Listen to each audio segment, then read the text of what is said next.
ലോകം വിശാലമായി തീരുന്നത് നമ്മളുടെ മനസ്സിൻ്റെ ചുറ്റുപാടുകളുടെ അതിരുകളെല്ലാം അതിവിപുലമായി മാറുന്നത് നമ്മൾ ഇത്തരത്തിലുള്ള പുസ്തകങ്ങളിലൂടെ കടന്നു പോകുമ്പോഴാണ്.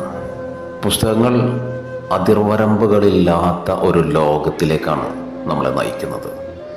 അനേകം മനുഷ്യരിലേക്ക്, അനേകം ഭാഷകളിലേക്ക്, അനേകം സംസ്കാരങ്ങളിലേക്ക്, ചരിത്രങ്ങളിലേക്ക്, ചരിത്രബോധ്യങ്ങളിലേക്ക്, രാഷ്ട്രീയ ബോധ്യങ്ങളിലേക്ക്, രാഷ്ട്രബോധങ്ങളിലേക്ക്, സാമൂഹ്യ ബോധത്തിലേക്ക്, വ്യക്തിബോധത്തിലേക്ക്, അങ്ങനെ ഒരു മനുഷ്യനാവശ്യമായ മുഴുവൻ സാംസ്കാരികപരമായ ഔന്നത്യത്തിലേക്കും ഈ വായന ഒരു മനുഷ്യനെ നയിക്കുന്നത്. അവൻ്റെ തലച്ചോറ് വിപുലപ്പെടുന്നു.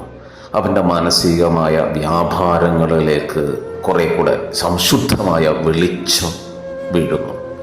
ഇതെല്ലാം ഒരു മനുഷ്യനെ സമ്പൂർണ്ണമായിട്ടും മനുഷ്യനാക്കിയിട്ട് പരുവപ്പെടുത്തിയെടുക്കുകയും പാകപ്പെടുത്തിയെടുക്കുകയാണ് ചെയ്യുന്നത്.